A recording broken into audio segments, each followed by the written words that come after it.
Ya, yang pertama pada situasi awal ini, ketika saya menggunakan asesmen yang berbasis Android, tentunya siswa harus bawa handphone ke sekolah.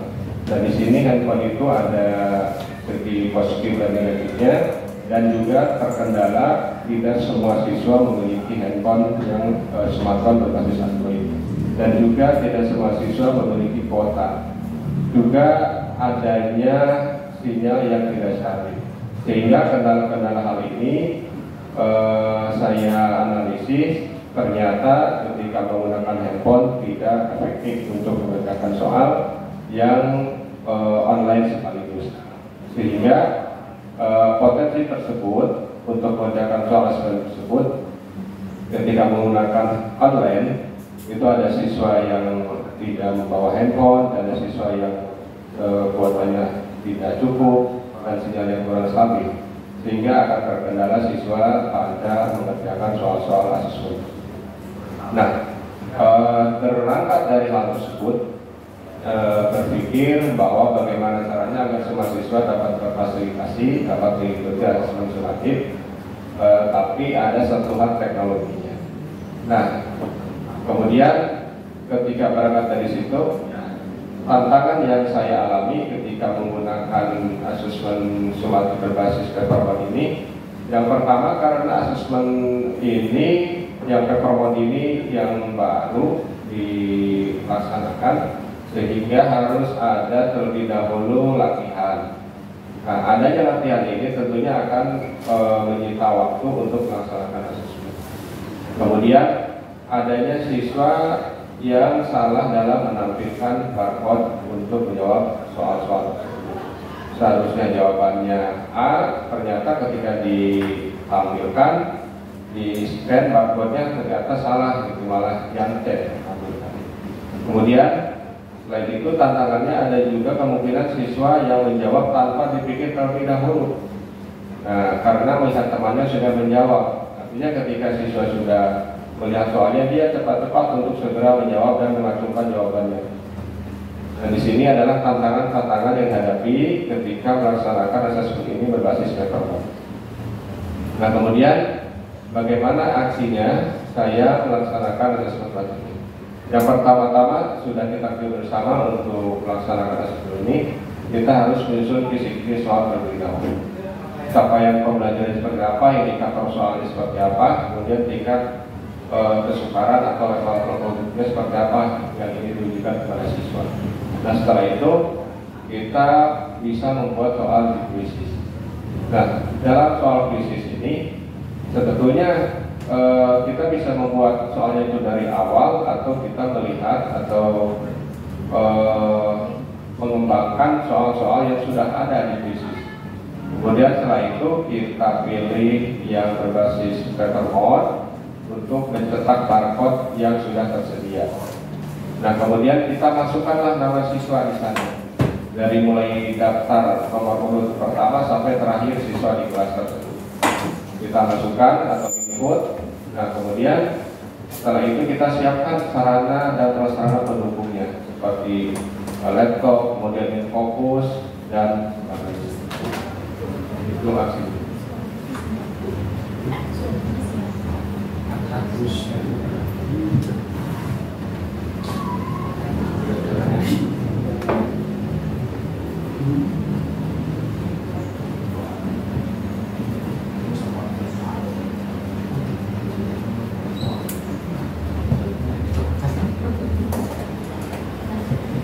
Oke, maaf ya para paslon semuanya, tadi ada kendala teknis sedikit. Kemudian untuk refleksi, ini setelah melaksanakan asesmen ini, ternyata tingkat kehadiran siswa 100% bagus sekali, dan siswa sangat antusias untuk mengikuti asesmen gaya baru ini, dan sangat bagus sekali. Sehingga karena ini berbasisnya papermode, jadi siswa tidak ada istilah untuk melihat kiri dan kanan, dia langsung fokus pada soal karena mereka ingin cepat menjawab. Nah, kemudian apa sih kekurangan hasilannya? Nah, keberhasilannya ada saja jawaban siswa yang terseken saat belum menunjukkan jawabannya. Karena mungkin beliau siswa tersebut ketika sudah menjawab, barcode-nya terlihat di atas meja, sehingga ketika di-scan oleh guru, jawaban tersebut di-scan dan itu bukan jawabannya. Nah, selain itu keberhasilannya juga setelah selesai melaksanakan asesmen ini langsung tampil hasilnya tanpa kita perlu menunggu lagi atau mengolah lagi, langsung tampil hasilnya, kemudian analisisnya setiap butir soal seperti apa, soal yang mana yang sukar oleh siswa akan tampil juga. Di sini seperti yang ada di gambar ini soal nomor 1. Ternyata di soal nomor 1 banyak yang merahnya, banyak siswa yang tidak bisa menjawab atau jawabannya salah. Artinya ini bisa dianalisis soal ini termasuk yang sukar. Dan ada juga soal yang bisa jawab semua. Yang warna hijau ini betul semua jawabannya. Artinya soal ini dianggap mudah oleh siswa. Nah, itulah Bapak Ibu semuanya, dengan menggunakan susunan teknologi kita bisa memperingan pekerjaan kita dalam melaksanakan asesmen SMART. Salah satunya ketika menggunakan paperboard. Kalau di sekolahnya ada kendala-kendala seperti yang sudah dijelaskan tadi, kepemilikan handphone, kemudian tersedianya kuota dan juga terbatasnya sinyal dan mungkin Bapak Ibu semuanya, itulah dari saya pemaparan tentang praktik baik asesmen SMART berbasis report. Terus selanjutnya saya serahkan kepada bawa acara moderator. Assalamualaikum warahmatullahi wabarakatuh.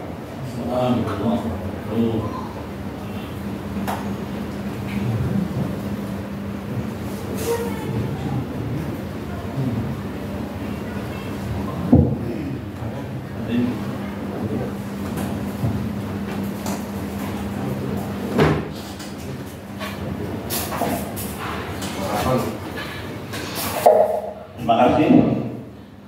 Pemaparan materi yang kedua yaitu oleh Bapak Surya Maloh. Untuk pemaparan praktek baik yang ketiga yaitu oleh Bapak Heri Permadi. Waktu dan tempat dipersilakan.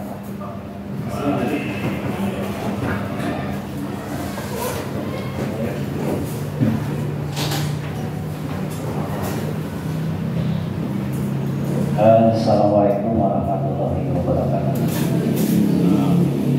Salam sehat untuk guru khusus di SMP 1 Surya Sunda. Salam kenal juga untuk semua guru yang ada di link ini. Terima kasih atas kunjungannya. Semoga Bapak Ibu semua dalam keadaan sehat walafiat.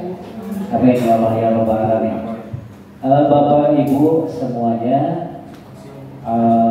kami sedikit memberi sesuatu lah yang mungkin berbeda dari yang barusan sudah Bapak Ibu rekan kami tampilkan, tapi tidak ada tetap masih ada hubungannya dengan dunia teknologi.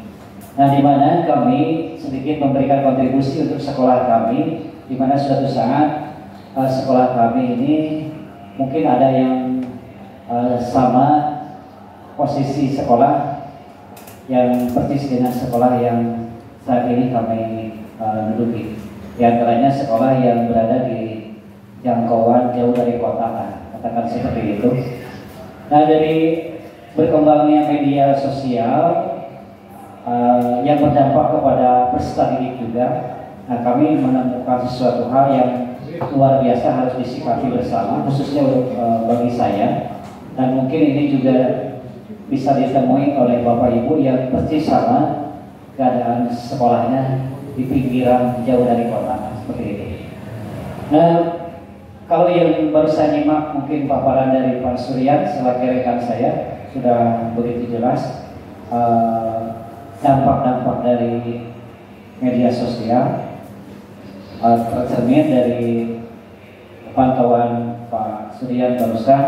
Nah, kami akan mengulas dari sini, yaitu dari latar belakang kenapa munculnya penguatan literasi dan numerasi peserta didik di SMP kami yang disingkat dengan istilah Walini, yaitu Walini ini merupakan awal latar belakang muncul Walini ini dari pertama saya mencoba untuk mengaplikasikan dunia teknologi dengan siswa didik. Ternyata setelah kami laksanakan tidak semudah itu Bapak Ibu mengaplikasikan dunia teknologi dengan peserta didik. Jangankan dengan peserta didik, dengan letak geografis sekolah saya pun sulit lah. Ya keadaan pasang surut antara sinyal itu ada dan tidak ada. Nah itu pun berdampak kepada peserta didik kami. Kami pun di sini tidak bisa memaksakan bahwa peserta didik harus membawa handphone tiap hari. Ada yang bisa bawa handphone tapi tidak ada kuotanya, gitu. Ada yang sama sekali peserta didik tidak mempunyai handphone, tidak sama sekali mempunyai handphone. Akhirnya sekolah memfasilitasi, sekolah ada bantuan dari negara, difasilitasi laptop dan lain sebagainya. Tapi tetap terkendala dengan jaringan karena posisi sekolah kami itu berada di luar, jauh dari kota, seperti itu kondisinya. Nah mungkin ini merupakan solusi sederhana yang kami temukan dari lapangan, yaitu khususnya untuk pembelajaran yang kami pegang, yaitu pembelajaran bahasa Indonesia. Nah bagaimana cara mengatasinya untuk hal-hal yang barusan kami paparkan dari latar belakang barusan, yaitu salah satunya menciptakanlah sedikit, bukan menciptakan ini Bapak Ibu, tapi ini merupakan media yang mungkin sudah lama tapi tertinggal, tergerus zaman lah begitu. Kalau dulu itu disebutnya mading Bapak Ibu. Kami mungkin mengganti istilahnya menjadi wahana literasi dan numerasi, jadi seperti itu. Nah itu salah satu solusi sederhana yang kami lakukan khusus di pembelajaran bahasa Indonesia. Jadi untuk mengantisipasi peserta didik yang tadi kekurangan dana untuk membeli HP, kemudian kekurangan dana untuk membeli kuota dan terkendala lagi jaringan, gitu Bapak Ibu. Jadi kami berusaha untuk mencari bahan-bahan yang sifatnya baru, gitu Bapak Ibu.